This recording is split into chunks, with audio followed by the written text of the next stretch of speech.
O tema da palestra é bloqueios, impotência e adiamento.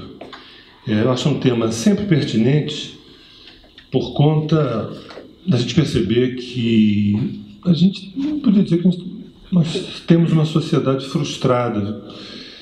Quando a gente vê certas violências, certas reações assim muito agudas de raiva, de ódio, a gente percebe que tem por detrás também um nível de frustração significativo. É um desejo e uma não realização. Um desejo e uma não realização. Por um lado, eu posso entender que não é para a gente dar conta de tudo que a gente deseja, né? Mas tem muita coisa que é da ordem do Dharma, da lei, do caminho, do prumo, do rumo, daquilo que precisa ser feito, e também a bola bate na trave e a gente não consegue realizar. Então a gente vai falar sobre um tema que é talvez tão antigo quanto o homem, que é o que me trava, o que me faz com que eu não consiga realizar aquilo que eu tanto gostaria, né? Esse é o tema.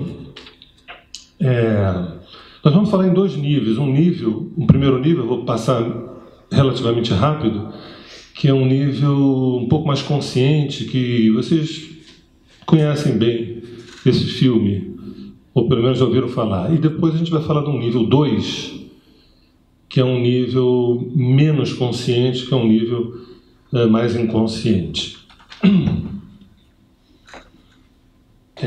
Nesse nível, por que não consigo realizar os meus objetivos?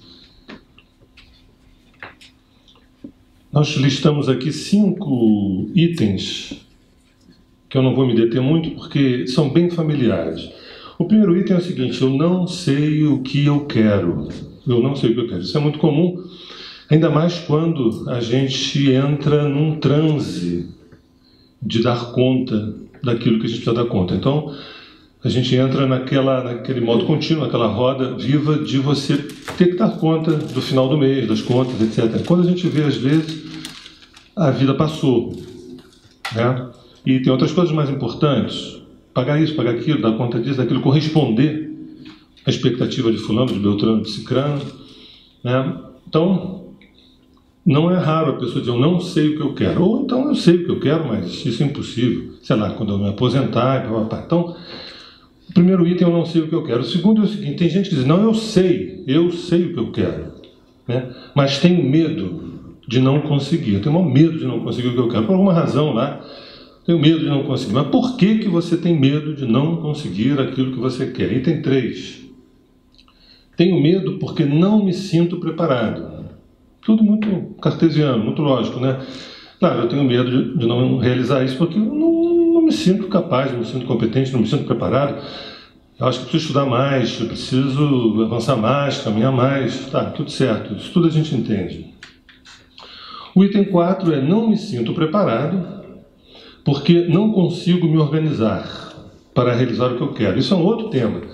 Dispersão, a falta de disciplina, de foco, de constância, não consigo me organizar para realizar o que eu quero. E por último, espero que alguma coisa aconteça e me tire dessa situação. Isso parece, a gente já trabalha, sei lá, mais de 3 décadas, 36 anos que eu trabalho, eu já ouvi milhares de pessoas falando, reclamando isso e aquilo. A gente tem feito um estudo em relação à identidade também do brasileiro, né? E eu poderia dizer também do latino-americano, via de regra. Esses 5 quesitos aqui, eles são muito familiares.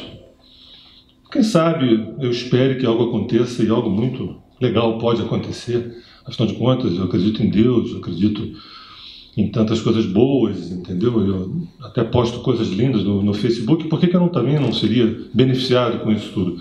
Então, 1, não sei o que eu quero. 2, eu sei o que eu quero, mas tenho medo de não conseguir. 3, tenho medo porque não me sinto preparado. 4, não me sinto preparado porque não consigo me organizar para realizar o que quero. 5, espero que alguma coisa aconteça e me tire dessa situação. Bem, acho que não cabe a gente se deter muito nisso, mas fica uma pergunta. E aí daí, o que a gente faz com isso aí? Né? Tem uma dica profunda, revolucionária e também nada inovador, porque isso, a gente já vem falando há muito tempo, isso existe, por exemplo, na civilização ocidental já há algumas décadas, mas a gente não dá o devido valor, né, como essas ferramentas que serão colocadas agora, como podendo neutralizar toda essa partitura da impotência. Isso é uma partitura da impotência, né? Você sentar no sofá e às vezes fingir que está ali concentrado no negócio, daqui a pouco a primeira dispersão, o primeiro ponto você vai embora e sai e deixa para o amanhã. Amanhã é sempre uma possibilidade, a tal da esperança, né?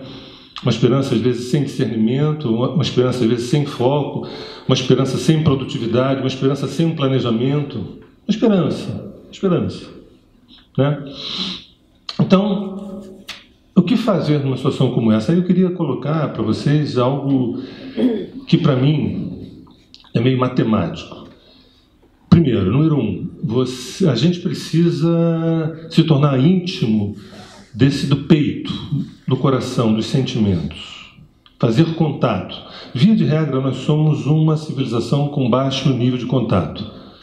Já foi maior, agora é menor e está diminuindo aos poucos. Não confundam estar na rede com fazer contato. São coisas bem diferentes. Então, nós somos uma civilização que estamos aos pouquinhos abaixando o nosso nível de contato. Contato.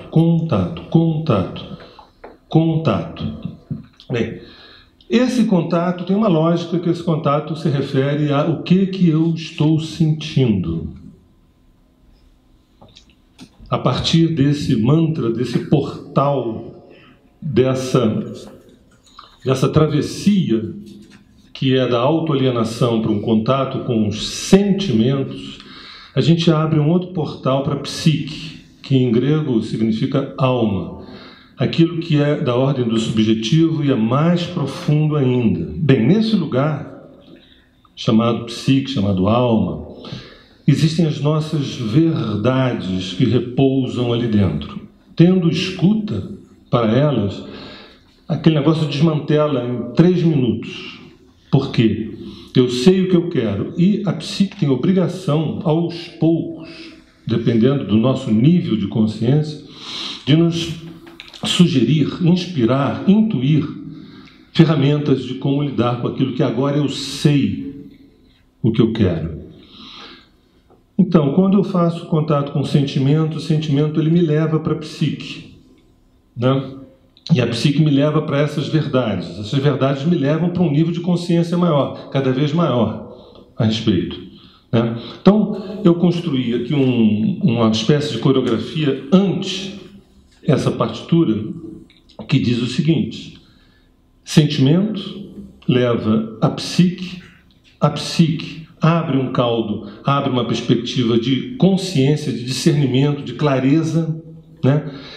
A partir daí, uma palavra-chave, que é a palavra integração, integrar aquilo que eu vivi, bateu mal, eu guardei, não digeri, integrar, resolver, fechar uma gestalt com aquilo que eu vivi emocionalmente, não engoli, deixei de lado, não vou dar conta disso.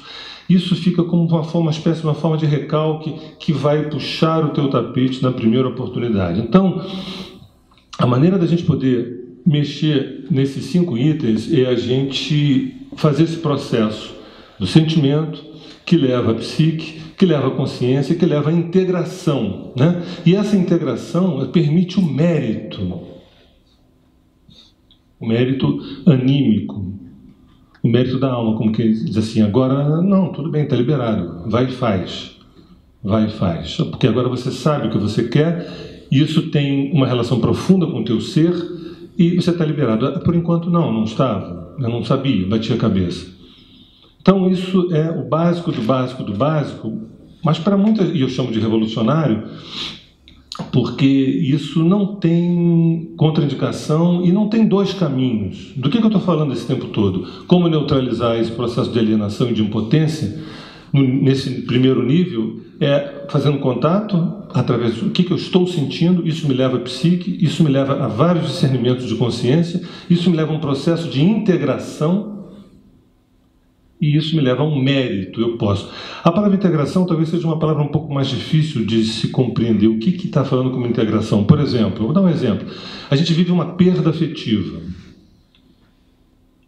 E a gente não compreende organicamente. A gente pode entender, mas a gente não compreende organicamente aquela perda. E aquilo fica como uma espécie de nódulo dentro da gente, interditando uma série de escolhas sem a gente lembrar disso. A gente não lembra mais nada disso, mas está lá. Então, por exemplo, até que ponto uma despedida não desejada, quando você consegue integrar através da consciência, através do mergulho em si, essa despedida, esse vácuo, esse vazio, ele pode chegar para um negócio chamado vazio fértil, ou vacuidade fértil. Nossa, eu sofri, eu chorei, eu mergulhei, e a partir daí eu vivi um espaço novo que se abriu dentro de mim. Né? Acho que você acabou integrando isso. Né? Um fracasso de um sucesso, você programou um objetivo, você fracassou. Só que muita gente fracassa, vira página, esquece o seu passado, vamos para um novo fracasso. Claro que a gente não fala isso, a gente fala, vamos tentar um novo sucesso. Mas ao não integrar esse passado, ao não compreender profundamente, não só intelectualmente, a gente vai repetir novamente um fracasso, uma mudançazinha leve, alguma coisa ou outra. Então, por exemplo, o fracasso de um objetivo pode levar à potência de um aprendizado. E a potência do aprendizado sobre uma coisa que é um pouco chocante, que eu acho muito legal, que é a potência da derrota. A potência da derrota. Só aqueles que conhecem a potência da derrota estão no caminho, estão alinhados com a possibilidade de serem campeões, de serem vitoriosos, de se autorrealizarem. Né? Mas a potência da derrota só acontece quando um fracasso nos visita. Isso enviado pelos nossos anjos. Agora, vai dar conta do ego entender desse troço, uma vez que a gente não teve uma pedagogia para dar conta desses mistérios. Eu preciso de uma ajuda, gente. Eu preciso que alguém mais sábio, mais experiente, mais vivido possa me fazer saber escutar a mim mesmo. Né? O próprio erro. Outro exemplo, você comete um erro crasso ou não, e aquilo te mexe, aí você abre... Como é que eu integro esse erro? É não repetindo. Tá bom, tudo bem, isso é um dado moral bacana e relevante. Mas tem uma outra coisa. A potência do perdão também. Não posso errar, quer dizer que eu não posso errar, ninguém pode errar, entendeu? Então, na medida em que essa experiência do erro me mobiliza um processo de integração de conteúdos psicológicos, de integração profunda, de fechamento de uma gestalt, de uma conclusão orgânica, não apenas intelectual, surge o perdão. E o perdão é a grande revolução, é dali que começa um mundo novo. O mundo novo começa a partir do perdão. Então, essas falas conhecidas de vocês, tanto as 5 dicas da impotência como a sugestão de neutralizá-las, tudo isso é conhecido, não diria tanto a nível vivencial, mas certamente isso já está em vários livros, em várias palestras, em vários YouTubes da vida, mas o que importa é que isso seja uma experiência vivida, né? Então, eu acho que a fala do Sérgio anterior um pouco, eu queria frisar uma coisa devido ao momento que a gente vive. Todo mundo pode ter uma certa tendência à dispersão, mas eu queria compartilhar com vocês aqui um estudo que a gente já fez mais para trás do mapa do Brasil, do mapa do brasileiro, do nosso mapa. E é verdade que ali, como em qualquer mapa, a gente encontra muitas qualidades, mas tem um ponto que é muito desafiador para nós, que é exatamente essa dificuldade que nós temos de fazer um contato mais profundo e consistente. Existe uma tendência da gente viver num mundo de um sonho, num mundo meio delirante, digamos assim, no mundo das inverdades. E aí a gente está vendo no que dá, não é? Então, a gente vive um momento que tem uma importância enorme, esse desenvolvimento de um contato com as coisas, com a gente mesmo em primeiro lugar, e depois com as coisas que a gente vive, com uma qualidade muito maior para a gente poder dar conta e fazer desse momento difícil essa questão da potência da derrota, né? Um momento muito difícil, mas que a gente consiga, mesmo que demore tempo, sair dele de uma forma potente. Então, eu acho que a gente começa aqui, ou pelo menos eu começo aqui, querendo também convidar não só para tornar-se presente, como eu convidei antes, porque ele faz parte, na verdade, de tudo isso que a gente veio falar aqui, mas convidar para que cada um que está aqui desenvolva um caso de amor muito grande com as situações psicoterápicas. E situação psicoterápica, lá vem a Lígia falando de terapia de novo, também, mas situação psicoterápica não é só terapia. Não é? Começa com esse contato diário, com o que eu estou sentindo a respeito disso que eu estou vivendo. De verdade, o que eu estou sentindo. Se continua quando a gente tem conversas com pessoas que a gente sabe que podem trazer uma visão mais ampliada das coisas. Depois inclui as psicoterapias, o mapa astral, uma consulta de tarô, todos os instrumentos que a gente possa aprofundar. Uma situação psicoterápica pode ser uma bela leitura, que nos remete a fazer um contato com o que a gente viveu ou com o que a gente sabe que a vida está acontecendo, e aquilo dá um insight, dá uma percepção mais ampliada. Uma obra de arte pode ser uma situação psicoterápica, com tudo que pode deslocar dentro da gente e abrir um cantinho para o novo. O conhecimento do nosso corpo, né? Eu somatizo, será, quando as coisas não estão bem? Como são as minhas somatizações? Não é?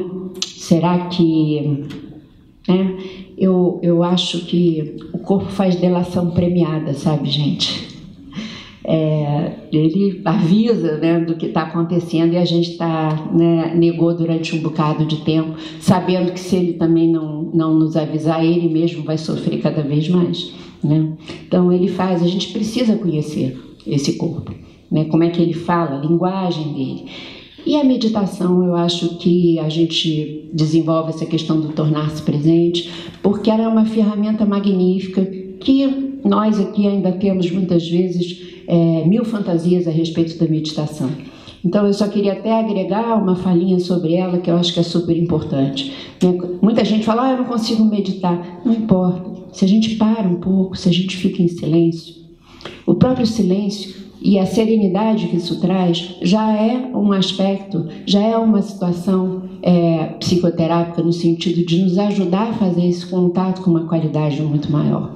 Se a gente persiste nesse processo, além de fazer isso, daqui a pouco a gente aprofunda esse contato e começa a perceber coisas na meditação, nesse silêncio, sobre a gente mesmo que a gente não percebia. E se a gente persiste, né? Se a gente vai além disso, daqui a pouco se consegue fazer contato com o mistério sagrado dessa existência. E a partir desse momento, né, a gente com certeza vai ver a nossa vida e a vida toda com outros olhos, através de outras dimensões. Então a meditação é uma ferramenta incrível, né, e que depende da gente se resolver fazer ou não fazer. Mas tudo isso é para a gente conhecer a nossa dinâmica psíquica. Como é que funciona? Como é que eu funciono lá dentro? Não é? E porque a gente sabe muito bem que o que a gente sente, né, acaba engendrando outros sentimentos, né? As emoções que eu tenho influenciam outras coisas que eu sinto, influenciam a maneira como eu penso, os conceitos que eu desenvolvo, e vão influenciar os meus gestos mais objetivos. E podem fazer isso de uma forma facilitadora, porque se eu tenho um corpo emocional bem integrado, eu vivo uma coisa muito difícil e possivelmente vou fazer dessa dificuldade uma oportunidade, e aquilo vai depois se transformar numa coisa até mais leve para ser resolvida. Mas se eu tenho alguma ferida de alma profunda, na hora que eu vivo uma dificuldade, um pingo d'água vira uma tempestade. É como se as nossas feridas emocionais tivessem uma capacidade de contaminação, né? É como se uma gripe pudesse se transformar numa septicemia. Então, a gente acaba fazendo coisas sem se dar conta. As crianças sempre me encantaram muito, não é? E se a gente observa uma criança, a gente vê com facilidade que quando ela quer atenção, por exemplo, com muita frequência, em vez de fazer uma coisa muito legal, ela faz uma coisa bem errada, ou faz uma pirraça, ou faz aquilo que ela sabe que vai nos incomodar. É o tal do afeto negativo, né? Mas as crianças, elas estão num processo de amadurecimento normal e natural. Só que nós temos com muita frequência a umidade cronológica e umidade da alma, muito infantilizada, muito pouco amadurecida ainda, que age dessa forma também e causa verdadeiros estragos. Então, a dinâmica psíquica, que eu acho que se muitos políticos tivessem um conhecimento da sua própria dinâmica psíquica, nossa realidade podia ser bem diferente, né? Começa com aquilo que o Sérgio pontuou aqui também, colocou em negrito. Perceber o que eu estou sentindo, o que eu estou sentindo agora. O segundo passo é a gente descobrir de que lugar nasceu aquele sentimento. Nasceu do meu lugar mais forte, mais inteiro, ou nasceu daquele pedaço meu mais frágil, né? Aonde me dói, da onde que nasceu. E por fim, não é? Eu saber se nasceu do lugar frágil, eu compreender como é que aquilo se manifesta na minha vida. Porque às vezes se manifesta através do meu corpo, outras vezes vai se manifestar através de atitudes que eu repito várias vezes e eu tenho que saber que isso é uma manifestação de alguma ferida minha. Tem pessoas, por exemplo, que percebem depois de um tempo que não conseguem estabelecer relações profundas, só superficiais. Chegam e se defendem. Então, aquilo, ela tem que, através de um contato profundo, ela vai perceber aquilo. Ou, se repete na vida dela circunstâncias. Toda vez que, toda hora, acontece na nossa vida um determinado padrão de situação, aquilo também é uma coisa que está nos sinalizando que deve ter algum assunto dentro da gente que precisa ser resolvido. Enfim, é um processo que é esse conhecer dessa dinâmica que vai acabar conseguindo responder e fazer com que a gente lide com essas 5 questões que o Sérgio trouxe aqui primeiro, não é? Mas isso tudo é fácil de falar, é muito desafiador da gente viver na vida prática. As nossas feridas emocionais têm uma força também que, se a gente permitir, é muito potente. Então, há que se ter, eu acho, que tomar uma decisão de começar por esse contato e isso se desdobrar. Bom, mas muitas vezes os bloqueios, os adiamentos, as nossas impossibilidades de realização, elas nascem, elas têm uma origem numa instância que a gente acabou nomeando.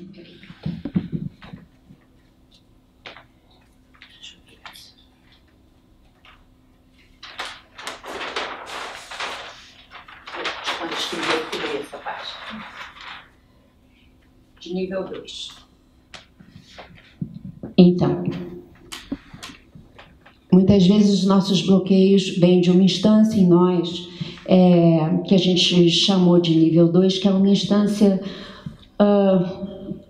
um pouco mais inconsciente. É um pouco mais inconsciente porque ela acontece com frequência em pessoas que sabem o que querem, elas sabem o que querem realizar. E isso dá uma certa confusão, porque quando a gente acha que sabe o que quer realizar, dá a impressão que então o problema vem de fora, tá em outra coisa, são as circunstâncias que não estão boas, não é? E aí eu acho que isso pode camuflar o contato com a pessoa. Então, saber o que a gente quer, nem sempre a resposta está completa. Quando uma pessoa sabe o que ela quer e ela não é realizada, eu acho que isso pode se manifestar até de 2 formas, de 2 modos, né? Como eu coloquei ali. Pode ser de um modo frustrado ou de um modo acomodado. Eu conheço pessoas que dizem assim: eu sei o que eu quero, eu sei o que eu não realizei e eu sei que eu sou frustrado ou frustrada, não é? Então, isso é o modo frustrado. A pessoa, na verdade, sabe desse pedaço inteiro. Mas ainda tem uma maneira desse eu sei o que eu quero se manifestar, mais camuflada ainda, que é aquela pessoa que diz, eu sei o que eu quero, no entanto, eu já consegui tanta coisa, minha vida tem tanta coisa boa, a gente não pode querer tudo afinal de contas. Eu já estou tranquila, eu não sou uma pessoa ambiciosa. E isso é um jeito, que é o modo acomodado. E ele é muito venenoso, porque a pessoa ainda por cima dá uma lustrada no ego. Ela acha, então, que ela nem é ambiciosa, que ela nem precisa de tanta coisa, não é? E ela fica satisfeita, aparentemente, com ela. Nessas pessoas, no geral, quem vai realmente reclamar é o corpo, que vai dar uma chamada e vai dizer, olha, tem alguma coisa aqui que está bastante errada, não é? Então, muitas e muitas vezes, com frequência, essas pessoas apresentam distúrbios de fígado, que são os distúrbios na medicina chinesa muito ligados à frustração, às grandes enxaquecas, os distúrbios digestivos. Então, esse nível aqui, 2, ele é mais enganador ainda, não é? Porque a pessoa, às vezes, ela sabe o que ela quer, às vezes ela tem os recursos para fazer o que ela quer. Ela tem dinheiro, ela tem talento, ela tem a idade para fazer, mas ela não consegue empreender a sua realização, ou ela começa e depois ela não consegue colher os frutos. E ela sempre acha que é falta de sorte ou que a culpa acaba sendo dos outros. Nessa situação aqui, gente, há uma pergunta fundamental que precisa ser feita para essa situação poder caminhar e a pessoa sair desse aprisionamento que muitas vezes ela não se dá conta que tem. É preciso que a gente possa se perguntar, diante de alguma coisa que a gente não consegue realizar, se aquele desejo que se tem possui anuência dármica. A anuência dármica é a autorização da nossa alma. Por quê? Muitas vezes os nossos desejos podem advir somente do desejo de afirmação do nosso ego. Não nasce da profundeza da nossa alma, e sim de um desejo puro de afirmação.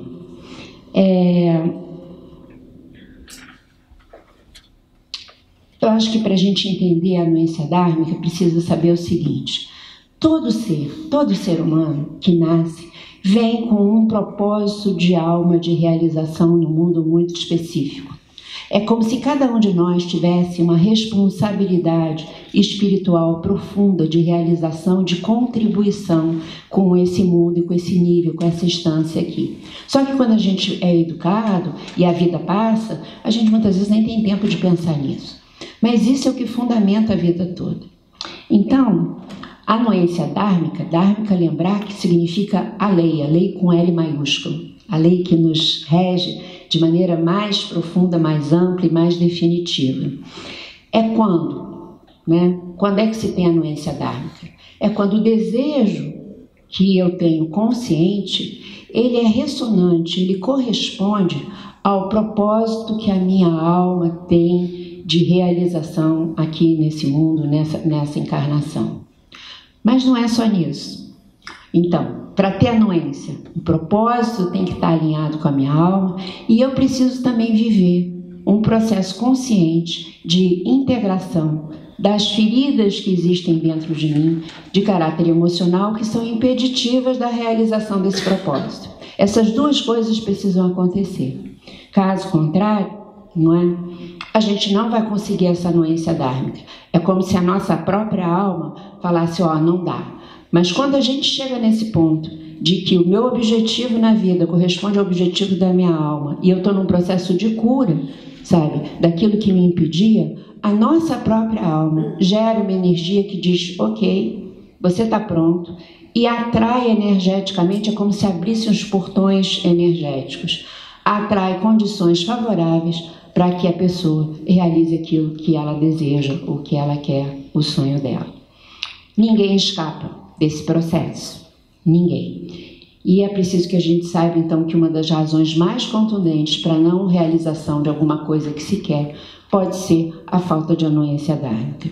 É como se a nossa alma impedisse que a gente realizasse, para nos proteger, da gente fazer alguma coisa que não tem nada a ver com a gente, ou interromper um processo, porque a gente já vinha fazendo, ele precisa ser interrompido. É igual quando alguém vai fazer uma coisa muito errada e deixa um rastro, para ser descoberto de alguma maneira. E a gente está vendo isso acontecer à beça aí na prática da vida, não é? Então, esse processo é um processo longo, né? E desafiador. Mas essa ideia da anuência dármica é fundamental. Só que além dela, muitas vezes, o propósito da alma é o que a gente está desejando. Mas existem outros fatores que não são tão conscientes, que são exatamente as feridas, que não permitem a realização, e eu acho que a gente queria detalhar um pouquinho sobre isso, e o Sérgio vai falar um pouquinho. Que o que a Lígia falou, eu resumo numa frase, que a psique não autoriza que a gente realize aquele evento, aquele sonho, aquele objetivo, porque falta quitar alguma coisa que eu preciso compreender, eu preciso sacar. A gente muitas vezes atribui a situação do país, a própria situação financeira da pessoa, falta de tempo, falta disso, daquilo, e esses dados são importantes. Mas esses são dados que os olhos veem. Tem outros dados que os olhos não veem, é quando você faz tudo certo e não rola.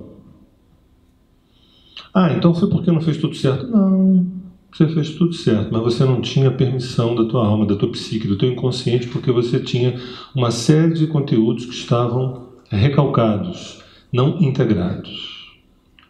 Esse é um dado novíssimo para, digamos, a população de modo geral, não para aqueles que têm uma busca, um autoestudo, né? Porque sabe discernir um desejo de algo que eu posso desejar nesse momento.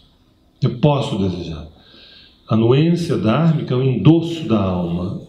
E o difícil disso tudo é que a gente não tem uma clareza, isso não é que nem uma coisa matemática, porque a gente só sabe quando a alma, a psique, o inconsciente, a nossa subjetividade libera aquele projeto, quando as coisas começam a mudar na prática, as coisas começam a dar certo. E aí a gente diz assim, gozado, eu tentei isso outras vezes, vai ver que eu amadureci, né?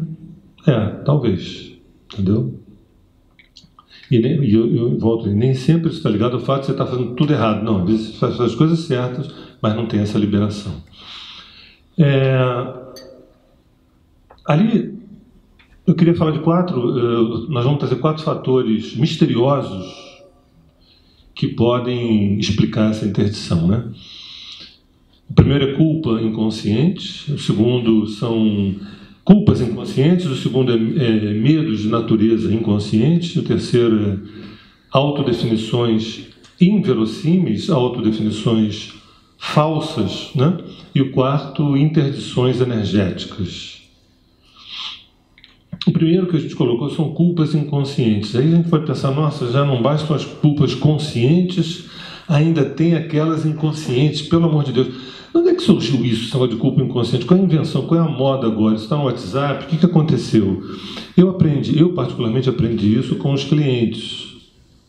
Porque eu não entendia porque a pessoa tinha um projeto, um objetivo profissional ou de vida, aquele projeto encaixava perfeitamente no mapa e a coisa não rolava, não acontecia. Quando eu era mais imaturo em termos da astrologia, eu ficava muito confuso com isso. Porque uma coisa é você ter um desejo de vida ou profissional que não fecha com o mapa, não tem nada a ver com o mapa, com a carta natal. Outra coisa é quando a pessoa fala tudo que está ali e não acontece, né? E aí eu fui decifrando, obviamente, alguns aspectos, que eu não vou desenvolver aqui. Saturno quadrado Lua, Plutão quadrado Sol, Saturno conjunção Lua, Plutão... que diz assim, escuta, essa criancinha quando nasceu, esse hoje que é um indivíduo, um adulto de 30 e poucos, 40 e poucos anos, que está falando, eu não consigo me estabelecer uma relação com o mundo, ser valorizado, ser realizado, ser visto, ser considerado, eu tenho bons propósitos, boas ideias, eu não consigo, e eu olho e está tudo certo no mapa, e eu vejo 2 ou 3 aspectos fundamentais que mostram que esse ser, lá de trás, quando ele chega, quando ele encarna, fala assim, olha, o negócio é o seguinte, você está com algumas interdições, que você não lembra, não pode lembrar, não dá para lembrar, porque não são desse momento, não são dessa vida, mas a coisa é feita de tal ordem que você vai ter que atrair essas situações, dessas culpas que eram inconscientes, quer dizer, equívocos e desastres que você vai ter que empreender para trazer à tona aquilo que estava no teu DNA, na tua estrutura ancestral, para você ter que integrar, para você ter que resolver contigo. Então, existem culpas inconscientes que explicam a razão pela qual tudo estava para dar certo e não dá. Por quê? Eu travei. Aí a gente usa termos muito claros, o auto-boicote, a autossabotagem. São termos que explicam a sintomatologia, mas não explicam a causa. Não explicam a causa. Ah, isso é um auto-boicote. Tá, é um auto-boicote. Por que é um auto-boicote? É um auto-boicote porque eu acho que eu joguei pesado para não realizar. Sim. E por que você jogou pesado para não realizar a coisa que você mais quer realizar? Porque aí começa a gaguejar. Sabe? Meu sonho é morar na Bahia. E aí, eu comprei uma passagem para Porto Alegre. Você consegue me explicar isso? Rapaz, eu não sei, é confuso esse negócio. Eu queria morar na Bahia, acabei em Porto Alegre. Né? Esse é o ser humano, essa coisa simples assim, esse é do ser humano. Mas, de tanto vasculhar daqui e dali, a gente encontra o seguinte, escuta, vem cá, está na tua estrutura, isso tudo é passível de transformação, é passível de alquimia, é passível de modificação, não é tão simplesinho, mas nada impossível. Está na tua estrutura, vamos dizer, de DNA, tá? Não vou nesse momento citar a ciência, não, eu vou citar um DNA espiritual. O que é um DNA espiritual? Eu fiz uma coisa, colhi o resultado, eu fiz uma coisa, colhi o resultado, eu fiz uma coisa, colhi, morri. Todo esse drama está na minha estrutura energética. Quando eu trouxer uma nova carne, um novo corpo, essa estrutura prossegue, é que nem capítulo de novela. Não faz sentido, na noite anterior, ele bater com a porta na cara e falar, vou embora, não te amo mais. Aí no dia seguinte, quando você abre a novela para ver a novela, tá lá, os dois estão casando. Aí você não entende, como assim? Ele foi embora, disse que não amava mais, na cena seguinte eles estavam se casando. Não é assim que funciona. Quando você pega um mapa, você vê a continuidade de um trabalho. Então tem uma interdição, eu não lembro, mas eu devo ter feito alguma coisa ou algumas coisas. Tá bom, vamos lá. Mas será que a hipnose ajuda? Será que o trabalho de vidas passadas ajuda? Isso tudo ajuda. Mas também nada disso é essencial. Você não precisa... O que é essencial é a ficha cair, é você ter consciência, é você olhar para dentro, é você mergulhar. Todas essas técnicas que a gente estuda e ama, elas não são fundamentalmente necessárias, elas podem ajudar. O mais essencial é você sacar que tem um nível complexo de séculos é pouco, de milênios dentro da gente. Então a gente não nasce assim, livre, leve, solto, estou pronto para realizar meu sonho. Não é bem assim que a banda toca. Você está aqui por alguma razão, vamos ter que quitar algumas coisas. Você com você. Não quero entrar em papo, você deve uma coisa com fulano, com beltrano. Todos os fulanos e beltranos e cicranos estão dentro da gente. Se a gente morar numa ilha deserta e essas pessoas não aparecerem, a gente vai ter que resolver isso com a gente. E aí não precisa nem de mapa, nem disso, nem daquilo. Agora, evidentemente, que um processo autodidata nesse caminho é difícil, a gente se dispersa, a gente tem um lado fraco, um lado acomodado, um lado preguiçoso, um lado de adiar, e aí entram essas técnicas que nos ajudam a recobrar memória. Eu e Eli já estamos preparando um trabalho que a gente deve trazer ano que vem para cá, que o resumo dele é tentar compreender qual é a nossa verdadeira origem. Qual é a nossa verdadeira origem? Que não é a origem que a ciência fala, darwinista, essa coisa toda. Ou seja, que explica, inclusive, o porquê do nosso desejo de corrupção. Né? Eu, quando era criança, me diziam que o homem nascia bom, a sociedade o corrompia. E eu vim crescendo com isso até o momento que eu me deparei com a astrologia, eu percebi que não era bem assim que a banda tocava. As criancinhas já nasciam, criancinhas são seres vivos, são seres humanos, que um dia, quem sabe, se transformarão em homens ou mulheres, não temos essa certeza, mas certamente se tornarão adultos, pelo menos cronologicamente. Naquele mapa daquela criancinha estava lá, gente, que complexidade é essa? E aquelas coisas todas viriam a seu tempo acontecendo.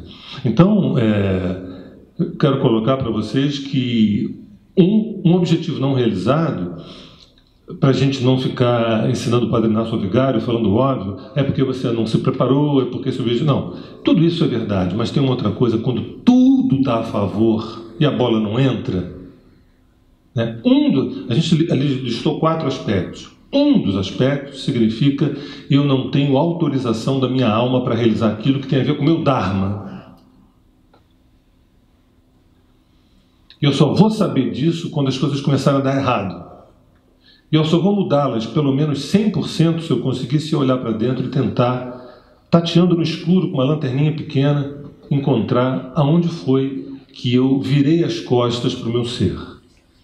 Eu acho que a gente está falando de prestar atenção para os acontecimentos concretos, porque eles fazem reportagem da gente mesmo, né? Nos devolvem para a gente mesmo sempre. Então o contato é dentro e fora, né? O tempo todo. A qualidade do contato mais profundo, mais refinado que a gente precisa. Eu queria falar com vocês um pouquinho sobre medos. Não sobre aqueles medos que a gente já conversou aqui uma vez, os medos devidos, né? Aqueles que nos alertam de proteções necessárias que a gente precisa ter, mas dos indevidos, assim. E, na verdade, eu não ia falar nem exatamente dos medos em si, mas da nossa inconsciência sobre a dinâmica, da forma de expressão deles. Quando a gente começou a conversar aqui hoje, eu falei que uma das coisas importantes, além de fazer o contato, era a gente compreender como é que uma ferida emocional se manifesta especificamente em mim, porque em outra pessoa a mesma ferida pode se manifestar de outra forma, não é? Então, eu queria comentar com vocês uma coisa. Quer ver uma coisa que eu já vi acontecer e me impressionou? Encontrar uma pessoa fundamentalmente, fortemente materialista e, ao ver o mapa dessa pessoa, perceber que ela traz com ela... Eu acredito em processos reencarnatórios, mas nem precisa a gente acreditar nisso, né? Tem pessoas que não acreditam, basta perceber que a gente não chega aqui vazio, a gente chega exatamente como a gente tem um DNA que fala das nossas características, a nossa alma também traz características. E que o mapa revela com muita prontidão e com muita profundidade, né? Por isso que eu acho que eu me apaixonei pela astrologia. E aí, ao analisar o mapa de algumas pessoas profundamente materialistas, para mim ficou muito claro que essa pessoa nasceu com um medo de miséria, com um medo da pobreza imenso, profundo. É claro que, então, ela passou a ter um exercício materialista da vida exacerbado para compensar esse medo. E, evidentemente, esse medo não vai passar porque ela tem coisas, não é? Então, e ao perceber isso também não é uma desculpa, coitadinha, essa pessoa tem uma ferida emocional que é um medo de morrer na miséria, porque ela talvez já tenha vivido isso em outras experiências, ela trouxe isso. Não, porque a gente sabe, em princípio, que nós estamos aqui para nos desenvolvermos principalmente, para nos tornarmos pessoas mais inteiras. Então, eu preciso me dar conta que eu estou exagerando no meu desejo material na minha vida, que eu estou querendo coisas que não são necessárias para eu ser uma pessoa realizada, para ser feliz. Claro que conforto é bom, dignidade é necessária, mas eu tenho que ter essa percepção e se eu não me controlo, eu tenho que buscar, no mínimo, fazer contato com o que está acontecendo comigo. Mas então o medo pode desencadear essas coisas, que num primeiro momento, se a pessoa não faz um contato mais profundo com ela, ela não percebe que o materialismo dela pode advir de um grande medo, na verdade, de miséria. Existe uma coisa bastante comum também, que é o medo de ficar só, né? Muita gente tem medo de ficar só. E esse medo corrói por dentro e também se manifesta de maneiras diferentes e pode influenciar fortemente na não realização das pessoas. Eu conheço, já vi muitas vezes acontecer, pessoas com medo de ficar só, que então Há um mecanismo inconsciente, o medo, ela sabe, ela tem consciência que ela tem medo de ficar só. O mecanismo dele funcionar é que ela é inconsciente para ela. Esse medo de ficar só faz com que ela se exija perfeita. Ela tem que ser... Opa, até pulou coisa ali. Ela tem que ser uma pessoa maravilhosa. Ela não pode errar. Porque com isso, ela vai garantir o afeto dos outros em relação a ela. Então, ela tem que ser tão perfeita que ela não pode correr o risco do erro. Essa pessoa passa a não ter desejos. Ela não deseja realizar coisas que possam expô-la, de alguma forma, ao risco do erro. E aí ela passa a vida sem desejar. E claro que ela não vai ser uma pessoa realizada. Claro que a frustração vai ter que se manifestar em algum momento. Outras pessoas com muito medo de ficar só, né, em vez dessa forma, se tornam aquelas pessoas boníssimas. São aquelas pessoas que vivem em função dos outros. Nossa, tem alguém com problema, é ela que aparece para resolver em todas as áreas. E claro, com isso ela barganha o afeto. Com isso ela acha que ela vai garantir ter sempre alguém perto dela. Só que ela faz tanta coisa para os outros que não sobra, evidentemente, nem tempo nem energia para ela realizar o que a alma dela realmente pede. E ela está traindo a alma dela. E ela não percebe a ligação do medo dela, na verdade, ficar só, com a não realização. Apenas o tempo passa e ela vai começar a sentir coisas difíceis em relação a isso tudo. A vida dela, ela vai acabar percebendo que, no geral, ela vai ficar sozinha, porque é isso que acontece. Eu queria lembrar uma coisa, gente. Existe um processo na vida que, quando a gente deixa de viver e de realizar coisas por conta de medos indevidos, parece que a gente vive exatamente situações deflagradoras desse medo. A nossa alma atrai isso. Então, esse é um processo muito, muito delicado e muito subterrâneo, que muitas vezes as pessoas com medo da solidão não percebem que estão se auto-interditando em função de barganhar o afeto. E esse contato precisa ser feito e percebido. Um terceiro fator que com frequência ocorre, que impossibilita a realização, é quando a gente tem uma autodefinição falsa, que ela não é verdadeira, que ela é inverossímil. É como se a gente se olhasse através daqueles espelhos que distorcem, uns que fazem a gente ficar enorme e outros que fazem a gente ficar pequenininho ou gordinho. E aí, eu acho que muitas vezes eu vejo acontecer. Quantas pessoas têm uma autodefinição de impotência, como se elas se vissem pequenininhas. Muitas vezes isso decorre do fato da pessoa não se conhecer, então ela não sabe que tem determinados recursos e talentos. Se eu não sei o que eu tenho dentro, eu não acredito que eu vou ser capaz de realizar alguma coisa com esses talentos e recursos. Outras vezes ela tem uma percepção de si de uma extrema fragilidade. A impressão que ela tem é que o mundo vai engoli-la e ela não vai conseguir dar conta de responder ao mundo, não é? E aí, esse lugar da impotência faz com que ela também não se mexa muito, não faça muita marola, nem deseje coisas grandes. Ela prefere as coisas pequenininhas que dão mais garantia. Mas o outro lado, né, a outra maneira de uma falsa autoimagem se manifestar também existe. Eu também conheço pessoas que têm uma imagem, acho que prepotente. Se a primeira é de impotência, a segunda é de prepotência, que são as pessoas que acham que vão conseguir tudo. Quase sempre são pessoas muito movidas por uma imaturidade emocional mesmo, por uma criança dentro de si, descompensada da idade que essa pessoa tem. Então, essa pessoa não se prepara para as coisas que ela vai fazer, objetivamente, ela faz de qualquer maneira. É claro que ela não vai conseguir fazer ou ela vai fazer mal, e ela vai viver um fracasso. E, na maioria das vezes, essas pessoas não relacionam o fracasso com o fato dela fazer de qualquer maneira, dela não se preparar dessa imagem, como se ela fosse uma coisa enorme que pudesse tudo. É como se ela atribuísse sempre alguma coisa externa que não deu certo a alguém e não a ela.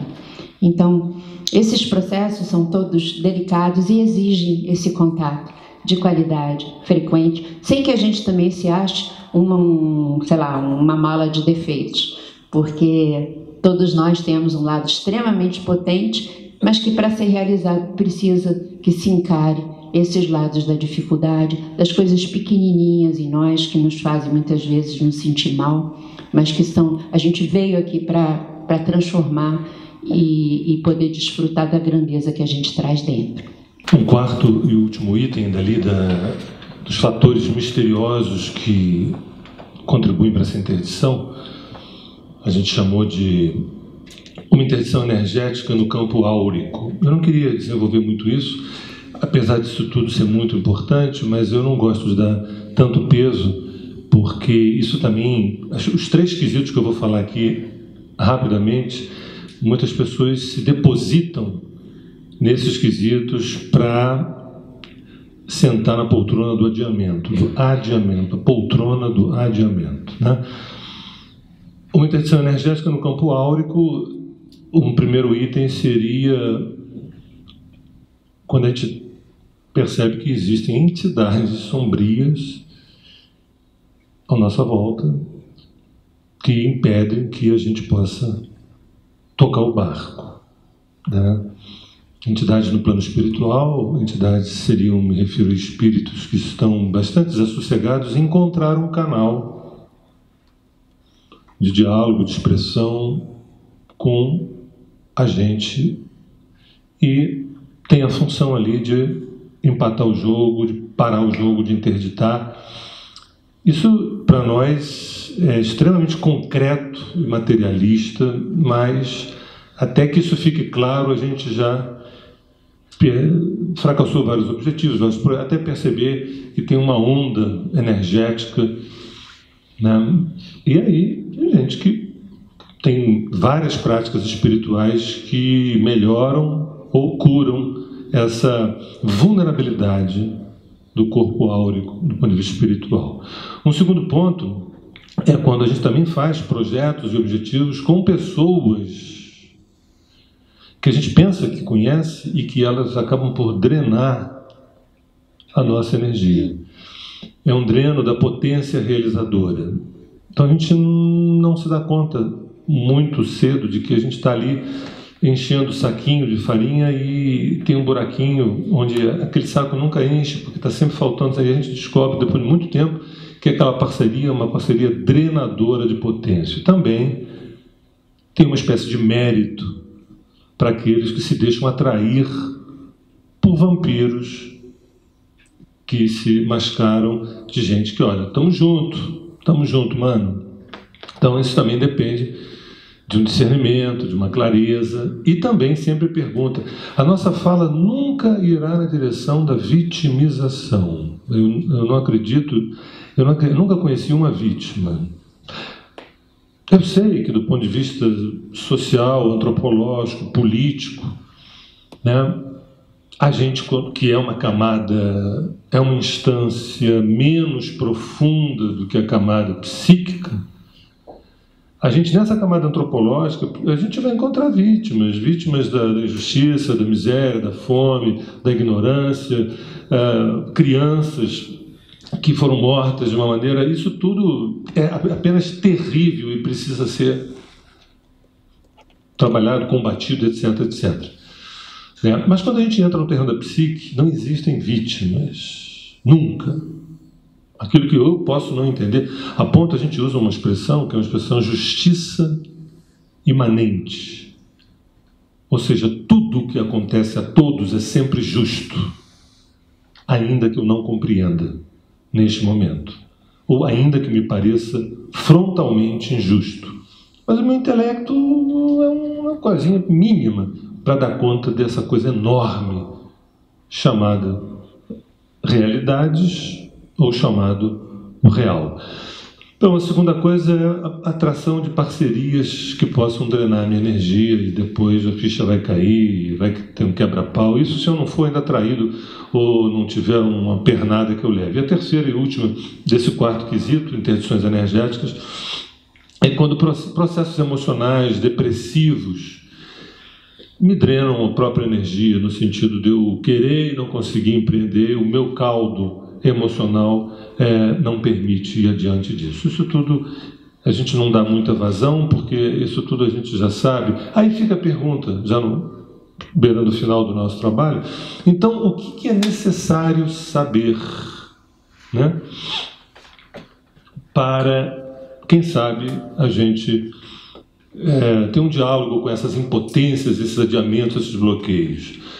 Também 4 itens básicos. O primeiro, número 1, significa conhecer a natureza e origem dos desejos que geram os objetivos. Primeiro, são desejos de autoafirmação egóica ou são desejos alinhados com as demandas da alma? Se a gente não sabe disso, complica. O meu desejo de realizar esse projeto, de realizar essa relação, ela vem de camadas periféricas da autoafirmação do meu ego. Se for isso, a gente vai e a coisa morre. Quando eu descubro que esse projeto tem um alinhamento total com a demanda da minha alma, da minha psique, do meu ser, da minha essência, do ser que é em mim, a coisa vai. Mas ainda assim, quando eu falar do terceiro quesito, a gente vai lembrar que, ainda que a gente tenha esse alinhamento com o ser que é, a gente descubra que esses desejos não são periféricos e profundos, a gente ainda precisa de mais alguns expedientes objetivos no mundo, né? O processo da gente se conhecer revela se o desejo que a gente tem ressoa com a nossa alma. Mapa, ajuda, enfim, aquelas situações psicoterápicas todas são as grandes reveladoras desse propósito, do que a minha alma quer que eu realize de fato, não é? Por isso que a gente deu tanta ênfase. Mas aqui no que é necessário saber, então, além de ter essa clareza do que eu vim fazer aqui, afinal de contas, né, de perceber isso, é preciso a gente ter um olhar também para não cair naquela questão de uma autoimagem distorcida. Eu preciso saber quais são meus talentos, se eu tenho os talentos e se eu instrumentalizei esses talentos, se eu tenho recursos bem consolidados de usar esses talentos e não usá-los de qualquer maneira. É preciso que eu saiba se aquilo que eu quero realizar tem uma certa adequação de tempo, porque às vezes está tudo certo, mas não é o tempo, por exemplo, da minha família mais adequado. Às vezes a gente está passando familiarmente por uma rebordose. E aí eu vou inaugurar uma coisa que vai entrar num choque. Às vezes, não está no tempo do lugar que eu moro, do país que eu moro, para eu realizar determinado objetivo até material e concreto. Só que eu queria lembrar uma coisa, né? Existe sempre uma forte ligação entre o individual e o entorno, o particular e o entorno. Quando eu acho que eu tenho tudo, está alinhado com o Dharma, eu tenho recurso, eu tenho não sei o quê, mas na minha família não está no momento adequado, ou no país que eu moro não está para eu realizar aquilo, e para mim isso é evidente, eu devo me perguntar se, será que eu realmente estou completamente pronta por dentro? Às vezes, esses impedimentos externos são pequenas formas da vida sinalizar para a gente de que ainda falta um pedacinho para a gente trabalhar dentro. Claro, desde que eu não use as situações externas como mera desculpas, né, para me esquivar. Mas quando existem realmente impedimentos externos consistentes, eu talvez deva perguntar assim, bom, eu acho que eu estou pronto, mas vai ver que eu ainda estou precisando avançar em alguma coisa aqui para que eu fique completamente pronto e aí as condições sejam favoráveis para eu fazer de uma forma mais ampla. Tá bom? Além disso, tem uma terceiro item aqui do que é necessário a gente fazer. E esse terceiro item fala de 4 tópicos que vocês já sabem, se cair na prova vocês respondem, mas é um parto, na verdade, né? Discernimento, foco, disciplina e constância. Discernimento, sem discernimento, né? Discernimento, clareza, consciência, sem saber exatamente o que eu quero e o que se passa comigo, é um tiro no escuro, é um jogo de sorte. Tudo isso que a gente fala é para a gente não contar com a sorte. e sim para a gente fazer uma aliança com o mérito anímico. Toda essa estratégia que a gente traz é na tentativa da gente fazer um trabalho de magia sacerdotal, de procedimento psicológico, para que a gente faça com que a nossa alma e nós, o nosso ego e o nosso ser, entrem num alinhamento, numas núpcias. Então, o discernimento, a clareza e consciência, o foco é prioridade. É prioridade. Né? Qual é a minha prioridade? A disciplina é fazer com método e organização. Método e organização. E a constância é perseverar. Essas palavras todas vocês sabem, vocês conhecem, mas na verdade o tamanho disso é o tamanho de 4 Himalaias. Ter discernimento, ter foco, ter disciplina e ter constância. Nesse momento, eu saio um pouquinho de todo esse caldo psíquico que a gente vem trazendo para colocar na frente ferramentas bem objetivas, né? Mas eu volto para o caldo psíquico e volto a falar do tempo, né? Escuta, há pouquinho eu estava falando do tempo externo, né? Que também tem uma importância, mas é fundamental que a gente tenha o discernimento entre o tempo lógico, o tempo do mundo, que geralmente é o tempo do ego, aquele tempo lógico das coisas frutificarem. Sabe aquilo que todo mundo fica dizendo? Você está na idade disso, você estava na idade daquilo, né? Casar, ter filho, não sei o quê, e para várias outras coisas também, né? Para colher, então, né? E existe uma grande diferença desse tempo para o tempo da psique, para o tempo interno, para o tempo interior. A gente precisa saber disso para se libertar do jugo, sabe, que esse tempo do mundo impõe. É claro que ele existe, é claro que a gente presta atenção, é claro que a gente o considera, mas ele não pode ser soberano em relação à nossa interioridade, porque é a nossa interioridade que vai determinar o mundo externo. Então não pode haver essa inversão. E o tempo da alma de quitar os débitos, como a gente falou tanto, para ter anuência dármica, é muito particular, é pessoal. Às vezes a gente vem de histórias de feridas profundas e que demandam um certo tempo para serem integradas. Integrar é realmente um processo que a gente observa muito na prática da vida. A gente tem certeza que integrou uma ferida emocional quando a gente não vive mais situações que provocam na gente algum tipo de dor em relação àquele assunto. Quando a gente consegue lidar com aquele assunto de uma maneira natural. Isso vem com uma prática, mas isso demora um tempo, e um tempo próprio. Então, em todos esse caminho, a gente saber disso, ser generoso e amoroso conosco, embora conscientes, embora trabalhando, sabe, é fundamental. Então, quando eu sei que eu estou no caminho certo, o meu propósito está correto, mas eu ainda não quitei, eu não integrei todas as coisas que eu preciso integrar, as minhas feridas, eu não vou me sentir diminuído por causa disso perante o mundo e perante os outros. Muito pelo contrário, eu estou situada, eu sei onde é que eu estou aguardando e continuo, sabe, trabalhando para ir avançando e conseguir essa colheita que a tal da anuência dármica vai acabar me trazendo. Porque quando a gente se apronta completamente, é como se essa energia psíquica também ela é tão poderosa que ela abre caminhos, sabe? Não tem como. O mercado, a condição do mundo, a condição familiar, tudo isso acaba, vamos dizer assim, se diluindo e a gente abre um caminho de realização, porque isso faz parte da lei do Dharma universal. Bom, tudo isso que a gente falou aqui se aplica aos desejos de conquista no mundo, objetivos e práticos, mas se aplica totalmente também aos nossos desejos afetivos, das nossas relações amorosas, sejam elas de par, sejam elas das relações afetivas de amizade, familiares, que todos nós estamos aqui para viver também e viver da maneira mais plena e mais completa.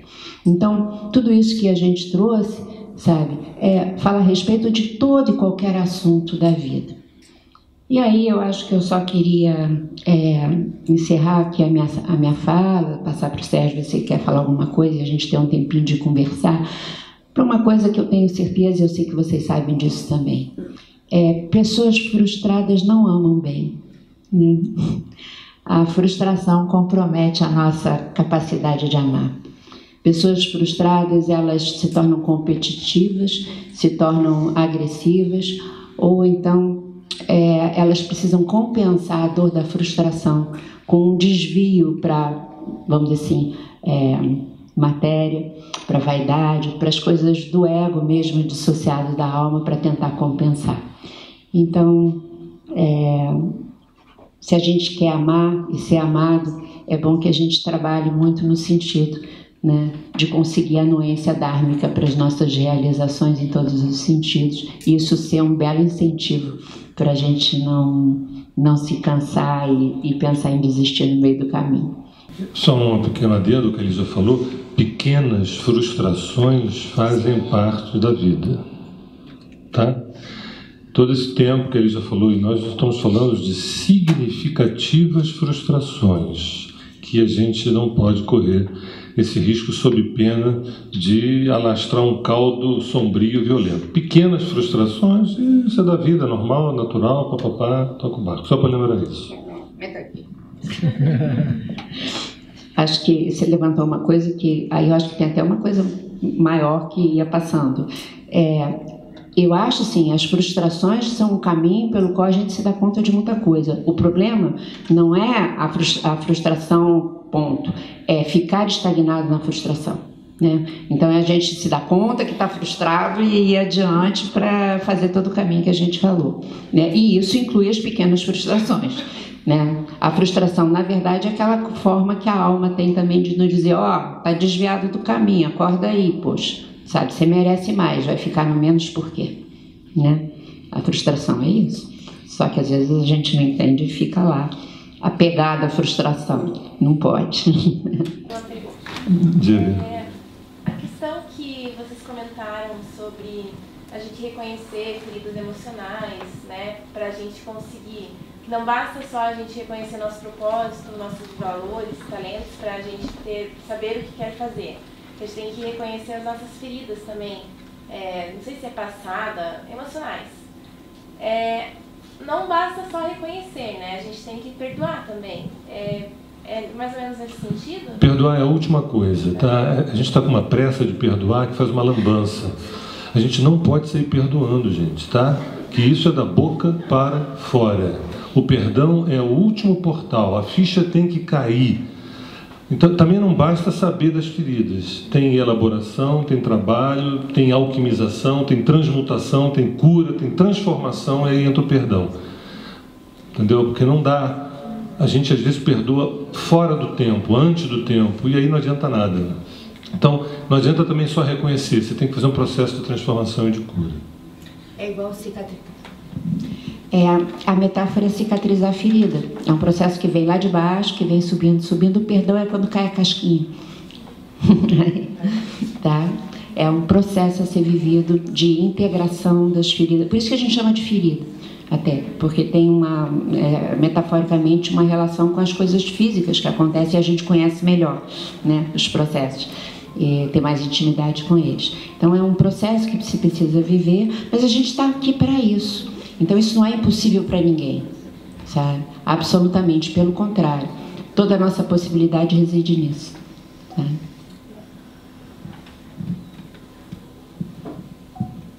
Fomos? Então, boa noite, durmam bem, se alimentem bem. E obrigado por terem vindo.